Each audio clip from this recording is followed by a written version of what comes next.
So, Don Burgess, you're the cinematographer of Wonder, one of the big breakout hits of this year. When you first read the script, when you first got offered this project, what were your initial thoughts about it? What made you want to be a part of it? Well, I received the script from David Hoberman and Todd Lieberman, and I've shot 3 other films for those guys, and I respect them a lot. So I'm always interested in a project that they're doing. And so I read the script, and it was a wonderful script.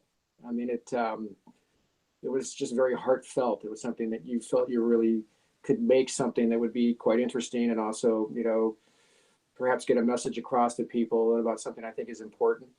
And so I liked it. It was a page turner all the way to the end.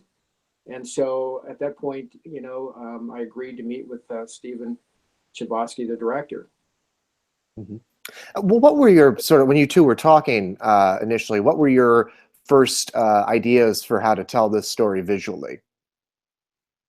Well, at first when I met Stephen, I was excited about the fact that he was very, very passionate about this film. That, it was something that was really dear to his heart and something he really wanted to do. So that's a great start. And I think we had a terrific meeting. I think it something for me when I read a script. Sometimes, how to shoot it comes right to me, and sometimes it takes a while to kind of sort it out. I think this one I could see it right away. The character itself and how the character felt so isolated at the beginning and then kind of then connects with society. There's a lot there to work with. And so I felt we had a meeting of the minds, that I understood the movie he was trying to make. And, I was excited about becoming part of the project. What were some of the, I mean, as you mentioned, it's all about this young boy who feels very isolated from the world around him. What were some of the visual things that you did, either framing or lenses, lighting, things like that? What were some of the visual things that you used in order to help convey that isolation? Well, I think that the idea of isolation is something that, we attack from, or at least I do. I'll tend to start with longer focal length lenses and a shallower depth of field, and perhaps cooler light color temperatures to kind of put this character in the environment, but not totally connected to the environment. So they feel more isolated from the things and people around them. They're more so the audience looking at the movie is more focused on the subject and not connecting, everything around them in a big way. So you can start there, and then you can work and let the lens get progressively wider, increase your depth of field, warm up the color temperatures, and kind of give that, more of a connectivity to the subject, to the environment, to the world. Mhm. And I mean, this is also unique in that it's a film that's from a child's perspective largely. Can you talk about showing the world through this unique young boy's eyes? Right. So the character going to school for the first time, and still with you. Okay.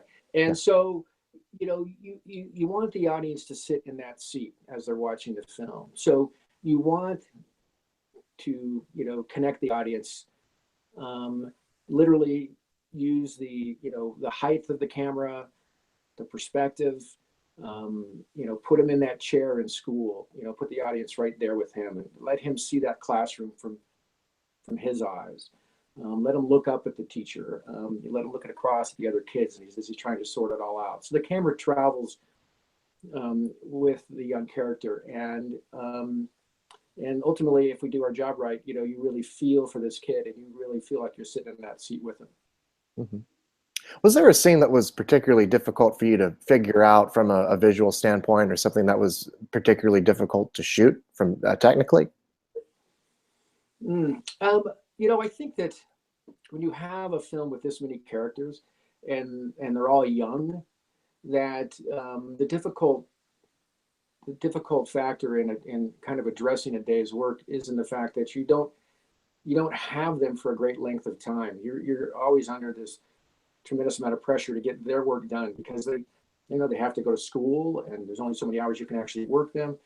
And so that puts a lot of pressure on you every day to kind of accomplish the work that you need, and also create an environment where these children feel comfortable and safe and able to perform. So you kind of, you approach it in a way that, it takes, years of experience of working with kids to really kind of set yourself up to succeed, to have the camera in the right place, to be ready, to be lit, to be flexible. Because some of the magic happens, as you're rolling. It may not necessarily be what you rehearsed. Mhm. The film also does a really good job of conveying the passage of time. I mean, this takes place basically a year in this kid's life, his first year in public school. Can you talk about the ways that you helped convey the passage of time in the movie?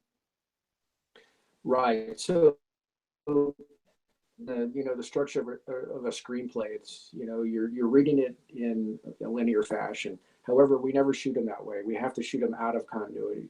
So you address the bigger issues of the change of seasons and how you're going to approach that, and you pick your locations, and you try to build the schedule around, kind of hitting those marks the best you can. So when he gets to summer camp, at the lake, and how you want that to feel versus the beginning of the movie, it's around Christmas time, and you want it cold, and when you want the feeling of snow, and so once again, you kind of, you work with, color, temperature, and the quality of the light, whether it's hard, whether it's soft, the shadow is cool, or you bring in warm light in through the windows. So you try to use all of those, things in your toolbox to convey those feelings.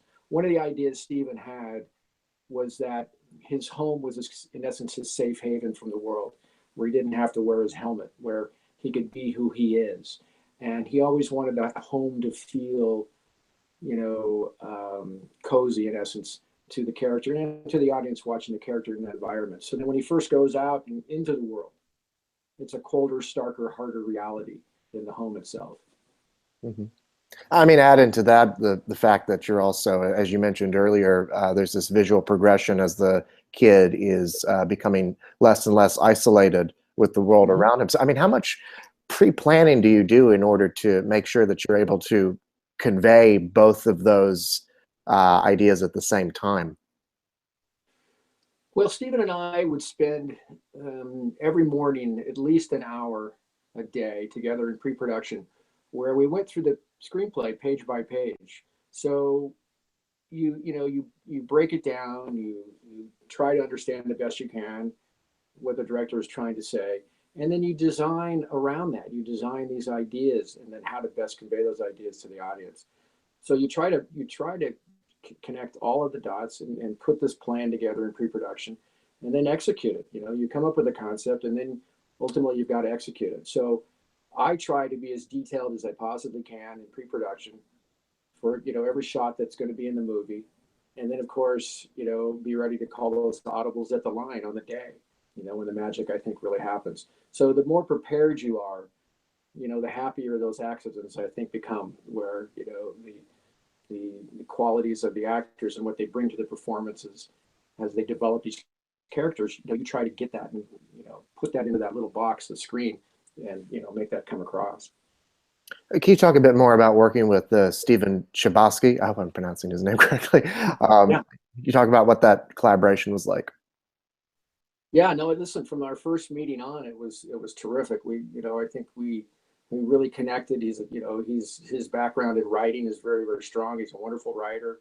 He directed this other movie, Perks of the Wallflower. So he's worked with kids, and it's very important to have a director that can connect with these young people. And we had a good time in pre-production, designing, in essence, the look of the movie, and so, by the time we started shooting, we had a really good game plan. So, every day it was a pleasure to go to work. It was just great to be there in that environment with all the people that got involved with this project. And I say for the right reasons, because everybody was touched by the screenplay. So they wanted to be a part of it. So everybody was there with, great attitudes, and a very positive attitude. So Stephen, he created this environment where everybody felt very comfortable to, in essence, create this movie.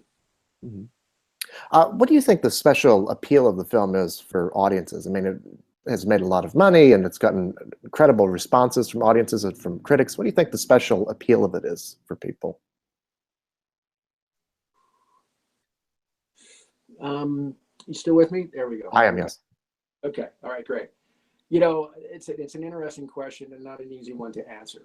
You know, I've been fortunate enough to be involved with a lot of filmmaking through the years, and I think, you know, it's one of these projects where, you know, the right things all came together in this mix. You know, the casting was wonderful. You know, the screenplay just got better. It was based on a phenomenal book that was very, very successful. So, you know, the screenplay lived up to the book, a very difficult thing to do. The movie, you know, lived up to the screenplay, also a very difficult thing to do. So I think everything got better as it went along and very cohesive. And I just, you know, it's an environment that was created by the producers and the director, who were all very passionate about making this movie, and the studio, and so all that positive energy, I think, came together so that everybody tried to do their best work. And you know, the structure of the screenplay, I think, is very unique, and all the different stories that are being told. And I think that kind of connected everybody. Everybody could be sympathetic to, in essence, our hero character in some fashion or another. Everybody has to deal with these problems as they go through their life, and so everybody could connect and sympathize and feel for the characters. And it's very uplifting in the end. And it just, you know, it makes you feel good about humanity. It makes you feel, you know, better about yourself, and it makes you want to go out and, in essence, choose kind, you know, with the message of the film.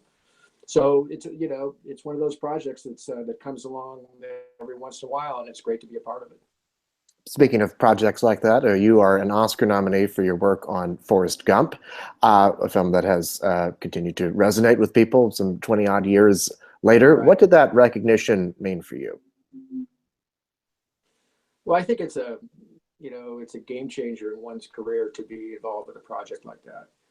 And it's similar to this, in that it's a film that people from 8 to 80 enjoy, you know, and that's a very difficult thing to do. But you know, Gump is still doing that, you know, still to this day. People love to talk about that movie, and it's going to do the same thing. It's just going to roll on. It's going to be a film that people want to show to their kids, and when their kids get older, they're going to want to show it to their kids.